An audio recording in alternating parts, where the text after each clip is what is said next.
젊은 부자님들 안녕하세요. 모든 재테크를 거미줄처럼 연결하고 있는 재테크 슈퍼거미 법학자 훈우입니다. 오늘은 2021년 5월 8일 토요일 오후 11시 30분 시작합니다. 어버이날 잘 보내셨나요? 가족과 함께 즐거운 시간을 함께 하셨길 바랍니다. 오늘은 MTS를 보면서 단기, 중기 상승할 섹터와 종목들을 전체적으로 살펴보겠습니다. 어제는 제가 현재 기술주, 특히 전기차주가 왜 3개월째 반등을 못하고 있는지 미국 증시와의 상관관계에 대해서 좀 말씀을 드렸었죠.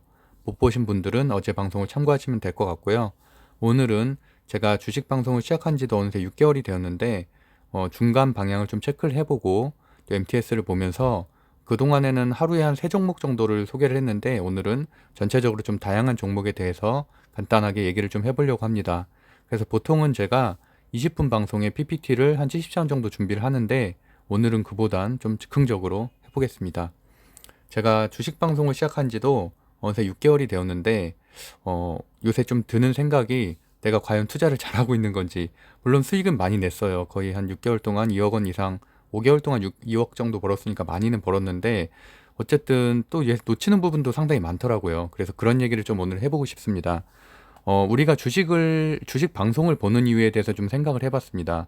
저 같은 경우도 뭐 3프로TV라든지 이런 뭐 100만 구독자 이상 되는 것들은 그 TV 자체도 그 방송 자체도 수급을 만들어내기 때문에 저는 그런 방송들을 좀 챙겨서 보는 편이고요. 그다음에 뭐 염승환 부장님의 그런 뭐 이베스트 증권 그런 것들도 가끔씩은 보고 있습니다.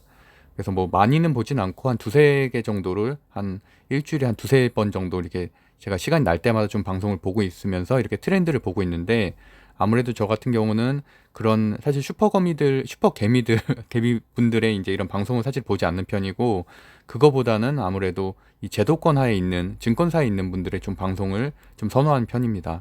아무래도 우리가 모르는 개인들이 알 수 없는 정보도 가끔씩은 오프 더 레코드로 말을 해주는 경우가 있어서 좀 그런 것들을 캐치하기 위해서 좀 방송을 보는 편입니다.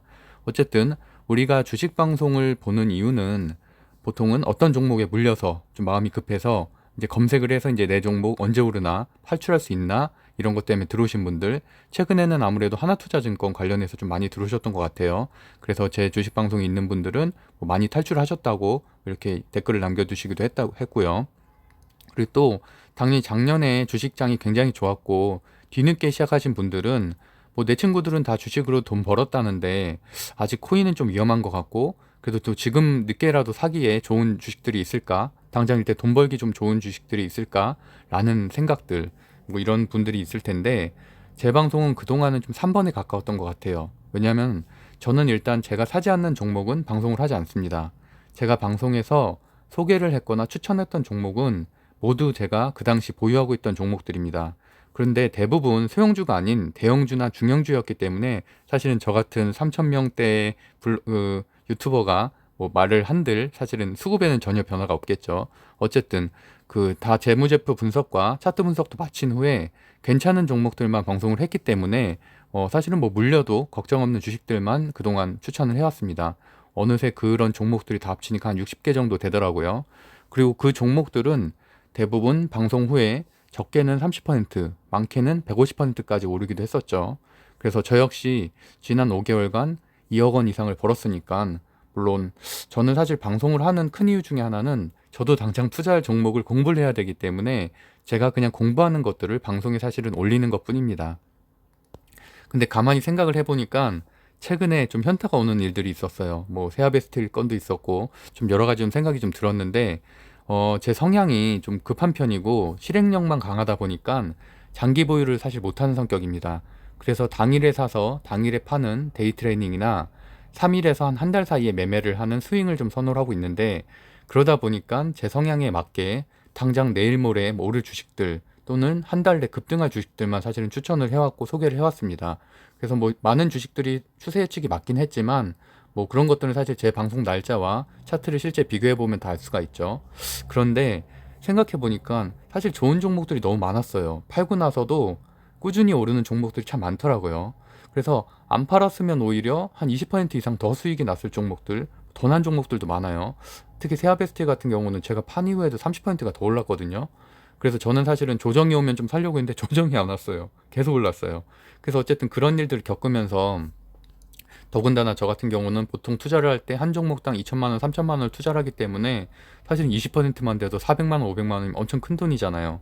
그래서 어쨌든 또 거래 수수료도 사실 무시 못 하거든요. 왜냐면 파는데도 돈이 들고 또 사는데 또 돈이 들어요. 그래서 두 개를 합치면 1% 정도 되거든요. 그 1%가 한 달 동안 20일, 20거래일 동안 모이면 20%나 됩니다. 엄청 큰 거죠.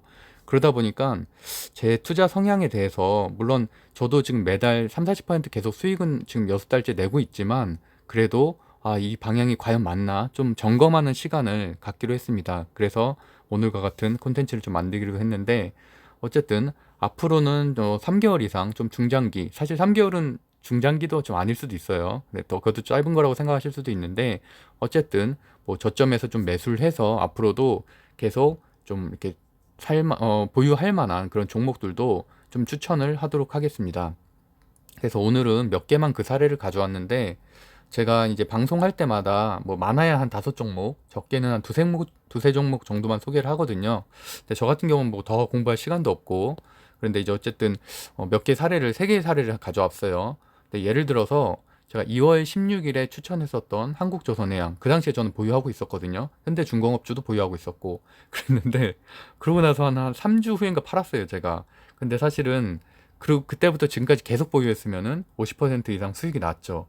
근데 저는 사실 이 조정 구간을 못 참는 것 같아요. 좀 빠지는 게 눈에 보이면은 어쨌든 한 10% 이상 그래도 수익 실현을 했으니까 또 익절을 하는데, 그러다 보니까 또 이제 꽤나 오른 뒤에 다시 이제 4월 달에 4월 말에 이제 급등을 하기 시작했잖아요. 그러면서 이제 지난주에 다시 들어갔거든요. 그래서 물론 뭐 한 4, 5% 정도 수익은 현재 나고는 있지만 좀 아쉬움이 있죠. 그리고 두 번째 사례로 3월 28일에 제가 새벽에 추천했었던 한일시멘트, 쌍용양의 이런 시멘트들 굉장히 핫했었죠. 그래서 한일시멘트 같은 경우는 물론 고점은 방송 이후 뭐 좀 꺾이긴 했지만 어쨌든 30%까지 방송 이후에 상승을 했었고, 또 현재도 조정을 겪긴 했지만 지금까지 보유했다면은 한 23% 정도 수익입니다. 그것도 상당히 큰 거죠. 근데 저는 이 조정을 또 못 참고 조금 빠지기 시작했을 때 다시 팔았습니다. 그리고 뭐 다른 종목을 또 샀겠죠.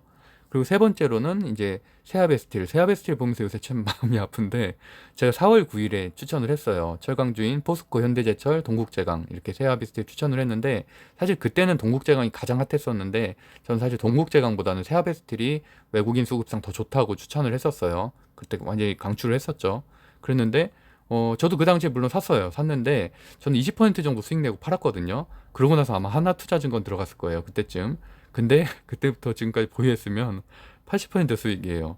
그러니까 제가 이런 것들을 조금 몇 개를 좀, 이건 추린 건데 사실은 대부분 종목들이 좀 이렇더라고요. 제가 종목 추천했던 것들이 일단은 중대형주들이 많았고 상당히 좋은 주식들이 많다 보니까 사실 계속 보유를 했으면은 더 수익을 낼 수 있는 것들이 좀 많았었는데, 좀 그런 부분들이 좀 아쉽다는 생각이 좀 들더라고요.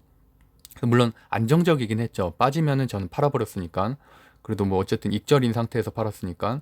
근데 그렇게 보면은 좋다고 생각을 하면서도 또 다른 좀 새로운 핫한 주식들이 좀 눈에 들어오니까 그런 것들을 또 사게 되는, 어떻게 보면은 좀 이런 게 성향이 아닐까 싶습니다. 그래서 그런 이유로 저는 지난주부터 좀 안 파는 훈련을 좀 하고 있습니다.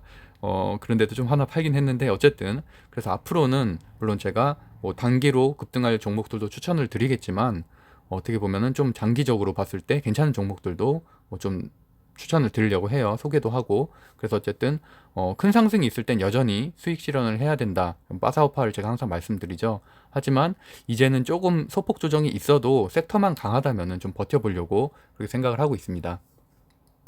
네, 그럼 오늘 방송을 좀 볼게요. 오늘의 확진자 수는 701명으로 급증을 해서 다음 주에 여파가 좀 주목이 되고요. 주요 증시를 보면 어저께 제가 상세하게 설명을 드렸는데, 미국장이 끝났으니까 다우존스가 최근에 강세였고 나스닥이 약세였어요. 그랬는데 오랜만에 나스닥이 0.88% 상승을 했고, 우리나라 대형주 기술주가 지금 계속 약세잖아요. 거기에는 이제 호재입니다. 그리고 이제 국채금리, 환율, 수급, 가상화폐를 체크할게요. 미국 국채금리는 1.15% 상승한 1.57인데 그래도 아직은 1.5대를 유지하고 있어서 다행이고요. 앨런 장관이 화요일에 금리 인상 뉘앙스 이후에도 급등은 없어서 다행입니다. 원달러 환율은 0.81% 하락한 1120원으로 소폭이지만 하락이라 긍정적이고요. 그다음에 금요일 코스피 수급 분석을 어저께 했었는데 어쨌든 기관이 좀 버텨준 거라고 말씀드렸죠. 문제는 외국인이 지금 팔고 있는 게 문제예요. 외국인 수급이 들어와야지만 3220 넘어갈 수 있다고 저는 예측을 하고 있습니다. 코스닥 같은 경우는 다행히 기관 외국인 양매수로 0.56% 상승을 했고요. 또 비트코인이 오늘 많이 올랐어요. 그래서 다시 7천만 원을 넘었는데 저 역시 비트코인과 이더리움에는 투자 중이고 한 달 만에 한 34% 정도 수익은 내고는 있지만 저는 뭐 단기로 팔 생각은 없고 그냥 장기로 해치 수단으로 생각을 하고 있어서 그냥 흐름 정도만 판단을 하고 있습니다. 어쨌든 비트코인 시장이 잘 된다는 건 가상화폐 시장이 호황이라는 거는 주식 시장엔 당연히 수급이 그쪽으로 그만큼 이동을 하기 때문에 악재라고 볼 수 있습니다. 그래서 오늘은 MTS를 보면서 단기, 중기 상승할 종목들을 좀 체크를 해볼게요. 자동차 분석 또 넘어갈 것 같네, 일요일로. 지금 거의 12시 다 돼가서. 어쨌든 코스피 같은 경우도 보면은 대형주가 조금 0.45%로 보통이었고 중소형주가 확실히 강하죠. 1% 이상 상승을 했었고 코스닥도 뭐 마찬가지로 일단 다른 여기서 좀 눈에 띄는 종목은 보면은 뭐 전체적으로 좀 약하죠. 대형주가 약한데 삼성바이오로직스라든지 그다음에 셀트리온 같은 경우 그러니까 제약바이오가 사실은 뭐 셀트리온은 사실은 뭐 계속 빠지고는 있었고 특히 이제 공매도 제기되면서 많이 하락을 했었죠. 아무래도 제약바이오들이 PR이 좀 높다 보니까 많이 하락을 했었는데 거기에 대해서는 일정 부분은 반등을 하는 모습이고 증권사 리포트도 뭐 좋게 나왔더라고요. 대웅이랑 대웅제약도 오랜만에 좋은 증권사 리포트가 나왔고 그래서 어쨌든 제약바이오는 여전히 조금은 많이 떨어져 있어서 뭐 매수하기는 괜찮은데 사실은 워낙 잘 가는 종목들이 많다 보니까 제약바이오는 저는 당장은 못 올라간다고 생각을 하고 있거든요. 그래서 어느 정도는 상승으로 조금 분위기가 전환됐을 때 사도 충분하다고 생각을 하고 있습니다. 그리고 뭐 기아, 뭐 현대모비스 이런 부품주, 자동차 부품주 여전히 좀 약세고요. LG전자도 사실은 LG 그 인적 분할 이후 그때쯤 좀 상승을 했다가 최근에 다시 좀 빠졌죠. 그래서 뭐 여전히 이렇게 하락세를 걷고 있는데 어쨌든 LG 인적 분할 끝나고 하면은 다시 좀 상승 전환 되지 않을까 싶습니다. 그리고 SK 이노베이션, 뭐 SK 같은 경우도 최근에 그 SKT 분할로 인해서 일정 부분 상승했었다가 다시 좀 하락을 한 모습이었고 그다음에 사실 뭐 코스닥 이런 것들도 뭐 제약바이오가 반등은 하긴 했지만 여전히 좀 약세고요. 제약바이오가 좀 많다 보니까 성장주도 많고 반도체 쪽도 다 약세고 반도체 뭐 소재 부품 장비 이쪽도 4월 말 이후로는 계속 5월 초부터는 약세입니다. 여전히 이제 저는 가치주 강세라고 생각을 하고 있고 그러다 보니까 제가 조선해양도 지난주에 제가 매수를 했다고 이제 말씀드렸었죠. 저는 사실 그날 그 한국조선해양을 소개를 했지만 실제로 제가 매수한 거는 대우조선해양이라고 말씀을 드렸었죠. 왜냐하면 변동성이 더 크기 때문에 움직이긴 또 같이 움직이는데 그래서 대우조선해양을 제가 이날 매수를 했고 지금 한 6% 정도 상승했습니다. 물론 이날 장초에 팔았었으면은 수익을 많이 냈을 텐데 왜냐면 이날 6%까지 냈다가 쭉 빠졌거든요. 그러니까 사실은 이런 일들을 겪고 나면은 역시 빠사오팔이 정답인가 좀 이런 생각이 또 계속 들곤 해요. 그래도 이번에는 다행히 안 팔았습니다. 안 팔고 또 다음 주 한번 수급을 좀 지켜보죠. 뭐 이게 시외가는 또 마이너스긴 한데 어쨌든 뭐 지켜봐야죠. 지켜보고 또 철강도 여전히 좀 강하다고 생각을 하고 세아베스틸 진짜 많이 오르네요. 많이 오르고 그리고 포스코도 여전히 굉장히 좋죠. 그래서 철강 섹터가 사실은 많이 오르긴 했어요. 월봉으로만 봐도 현대제철이 그나마 조금 덜 올랐고요. 항상 월봉을 체크를 하셔야 되는데 물론 올해부터 많이 올랐는데 그래도 다른 곳에 비하면은 지금 4월에 15%, 3월에 2%, 5월에 7% 그러니까 상당히 아직은 상승 여력이 좀 남아있다고 볼 수가 있죠. 그렇게 판단하실 수 있고 그 다음에 이제 순환매로 제가 철강 쪽도 스틸 쪽도 말씀드렸잖아요. 스틸도 지난주 목요일에 많이 올랐어요. 이렇게 급등을 했죠. 일봉이구나. 이때도 한 이렇게 6%. 이때 이제 스틸주들이 다 많이 올랐거든요. 그리고 이제 금요일 날 일정 부분 지금 조정을 겪고 있는 거예요. 근데 소폭 조정이잖아요. 1%에서 3%밖에 안 빠졌기 때문에 당연히 더 갈 수 있다고 봅니다. 다음 주 월요일에서 뭐 일주일 사이에는 저점에서 매수를 해놓으면은 당연히 순환매로 돌면서 상승할 가능성이 높다고 생각을 하고 있어요. 그리고 건설주가 최근에 좀 조정을 겪다가 최근에 다시 좀 상승을 했죠.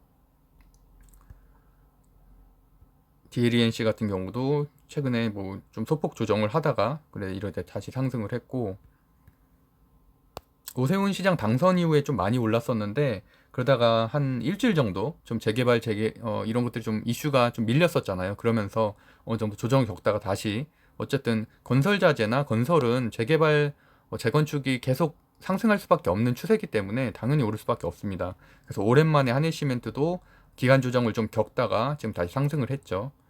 그래서 여전히 저는 좋게 보고는 있습니다. 다만 조선이나 철강이 더 많이 오르기 때문에 상대적으로 조금은 트렌드에서 뒤처졌을 뿐이지 여전히 장기 보유하기도 당장히 좋은 주식들이라고 저는 생각을 하고 있습니다.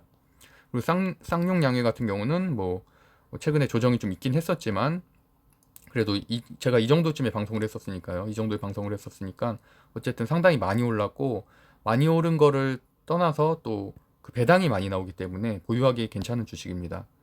그리고 다음 주에 이제 이슈 중에 하나가 목요일 MSCI 그 편입이잖아요. 그러다 보니까 HMM이 정말 대단한데요. HMM은 작년 대비하면은 12배가 올랐죠. 12배가 올랐는데, 그래서 사실은 저는 이때 팔았거든요. 5월 6일날 팔았는데 또 올랐더라고요. 더 올랐어요. 이거는 아무래도 지금 이 편입 기대감이 좀 있기 때문에, 지금 여기 이 네 기업이 그래도 편입 가능성이 가장 높거든요. 근데 조심해야 될 거는 목요일 날 오히려 편입 발표 나면 하락할 가능성이 높습니다. 재료 소멸로 인해서. 최근에 뭐 녹십자, 하이브 다 좋았었죠. 그래서 그런 부분도 좀 체크를 하셔야 되고, 금융주는 사실 배당 생각하면 모르겠지만 저는 여전히 이렇게 매력은 잘 못 느끼고 있어요. 하나투자증권도 다음 주 안에는 지금 또 조정을 겪고 있기 때문에 당연히 상승 여력이 있다고 보고, 왜냐면 그 큰 이유 중에 하나는 수급이 여전히 살아있어요. 외국인 수급이 이때 들어왔던 것들 하나도 거의 안 나갔거든요. 한 20%밖에 안 나가서 여전히 여기에서 급등 가능성이 있다고 저는 생각을 하고 있습니다. 그리고 낙폭과대주 이렇게 따로 저로 정리를 했는데 최근에 많이 빠진 것들이에요. TCK 같은 경우는 특허 소송에서 져서 지금 많이 빠졌고, 근데 당연히 뭐 반도체 소재 부품 장비주들이 다시 이제 어쨌든 올라갈 거기 때문에 지금 정도의 사도 괜찮다고 저는 개인적으로 생각을 하고 있고, 뭐 삼성중공업도 아시다시피 감자의 또 유상증자 이슈 때문에 좀 많이 빠졌죠. 그래서 사실 이때 샀으면 더 좋았겠죠. 그러면 거의 뭐 지금만 해도 한 6, 7% 정도 상승을 했는데, 어쨌든 물론 뭐 감자 이후에 사시는 것도 하나의 방법이지만 이렇게 많이 빠졌을 때도 사는 것도 하나의 그런 어쨌든 저점에서 매수를 하는 거기 때문에, 또 코스맥스 같은 경우도 상당히 좋았던 기업인데 상세가 너무 좋았는데 유증 때문에 많이 빠졌죠. 그래서 뭐 여전히 뭐 괜찮은 기업이라고 생각을 합니다. 그리고 NEW 같은 경우도 지난주에 그 디즈니 플러스 5년 계약을 맺었는데 오히려 이때 거래량 있는 하락이 좀 있었어요. 그래서 당장은 회복이 좀 어려울 수도 있지만 그래도 뭐 NEW 같은 경우도 여전히 콘텐츠 중에서는 거의 대장주였거든요. 그렇기 때문에 일정 이렇게 빠졌을 때뭐 매수하는 것도 일정 부분 전 좋은 전략이라고 생각을 하고 있습니다. 그래서 일단은 제가 관심 갖고 있는 이쪽까지는 이렇게 한번 전체적으로 훑어봤고, 기본적으로는 가치주, 여전히 저는 가치주 강세라고 5월달에는 생각을 하고 있고, 그다음에 다음 주 같은 경우는 이렇게 MSCI 관련해서 좀 상승세가 있을 수 있고, 두나무 관련주 뭐 굉장히 오늘도 비트코인 많이 올랐기 때문에 당연히 성승여력이 있다고 생각을 하고요. 그다음에 아까 말씀드린 대로 나폭과대주까지도 괜찮게 바라보고 있습니다. 제가 12시가 다 돼가니까 마음이 급하네요. 그래서 어쨌든 오늘 방송은 이렇게 마무리를 하도록 하고요. 그다음에 내일 드디어 현기차에 관한 내용들을 제가 이제 전체적으로 좀 훑어드리도록 하겠습니다. 아직은 좀 시간이 좀 더 필요하다고 생각을 합니다. 뭐 그래서 제가 이 섹터도 보여드리는데, 미국의 이 나스닥에 있는 전기차 섹터들이 다 지금 하락세잖아요. 지금 이게 거의 한 70, 80% 빠진 상황이거든요. 테슬라는 한 20% 정도 빠진 상황이고, 그래도 저는 이것들이 한 30% 이상을 올라와야지 그 온기가 한국 증시에도 연결이 될 것이라고 개인적으로 생각을 하고 있습니다. 네, 그럼 이상으로 2021년 5월 8일 오후 11시 55분 방송을 마치도록 하겠습니다. 감사합니다.